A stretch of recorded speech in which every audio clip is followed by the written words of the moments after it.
आपने ये कहा कि बीजेपी वोट खरीद रही है तो आपने क्या बीवीएम में हैक कर रही है, तो आपने क्या पहले से हार मान ली है क्या? अरे 25,000 से जीतेंगे, हार कहाँ से मान ली? उसके बाद भी 50,000 से जीतेंगे, इन सब हथकंडों से 25,000 से जीतेंगे। सरकार है, उनके पास पुलिस है, उनके पास प्रशासन है, उनके पास इंटेलिजेंस है, गांव गांव की उनको खबर है कि हम हार रहे हैं। तो आज ही 50 करोड़ रुपए दतिया की धरती पे उतरे हैं। 50 करोड़ रुपए केश दतिया की धरती पे उतरे हैं।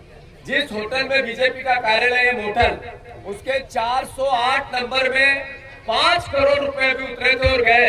एक एक आदमी की मुझे पता है कौन लाया था, कौन ले गया और कहां ले गया, ये भी पता है मुझे।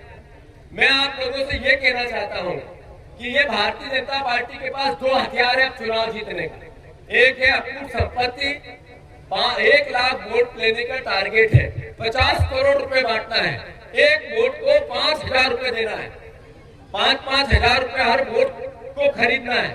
एक हथियार तो भारतीय जनता पार्टी के पास ही है। दूसरा हथियार है पोलिंग बूथ लूटना है प्रशासन के दम पे। आज ही उनने 6 के 6, 7 के 7 टीआई बदल दी है। किसी ने शिकायत नहीं की, थानेदारों की अभी एक साथ बदल दी है। क्यों? क्योंकि वो नरोत्तम मिश्रा जी के बहुत करीबी थे, उनने आतंक मचा रखा था उनसे।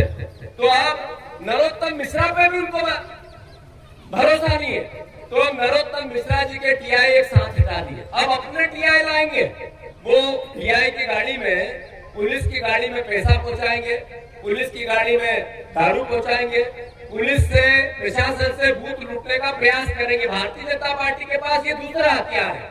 पहला हथियार है 50 करोड़ 5,000 रुपए में एक वोट खरीदना। दूसरा हथियार है बूथ को लूटना। दोनों परिस्थिति में फिर आप लोग क्या करोगे? कैसे बचाओगे चुनाव को?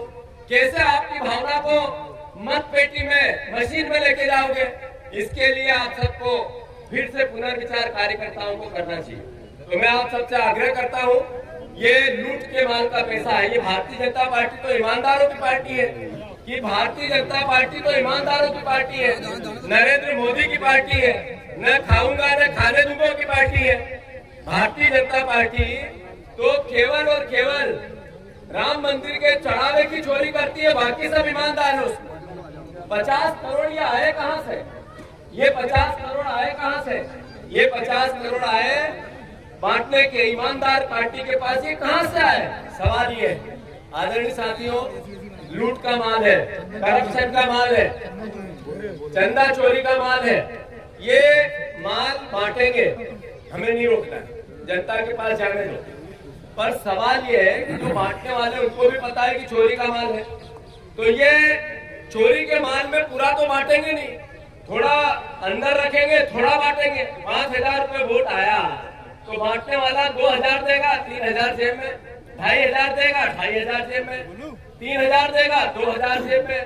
मैं आग्रह करना चाहता हूँ कि ऐसे में हमारा दायित्व क्या है?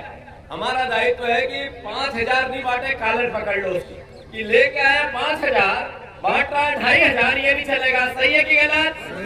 उससे पहले गांव में जाओ, बांटने से पहले जाओ, घर घर कहो कि बीजेपी 5-5 हजार रुपए घर घर देना चाहती है। अभी 404 नंबर मोटल में 5 करोड़ रुपए आया था। पूरी इंटेलिजेंस के साथ मैं ये बात कह रहा हूँ। ये पैसे बांटकर चुनाव जीतना चाहते हैं, तो हमें जनता को समझाना है कि मुख्यमंत्री तो बात करते हैं कि हम विकास के दम पे जीतेंगे, पर विकास के दम पे जीतना था तो 25 मंत्रियों को क्यों लगाया? आप पिछली सभा करने आए, आपने पूरा घूमा है, लेकिन सोनागढ़ी जो क्षेत्र है वहाँ पे लोगों का कहना है कि कांग्रेस हो चाहे बीजेपी, सभी एक जैसे ही है, एक सिक्के के दो पहलू हैं।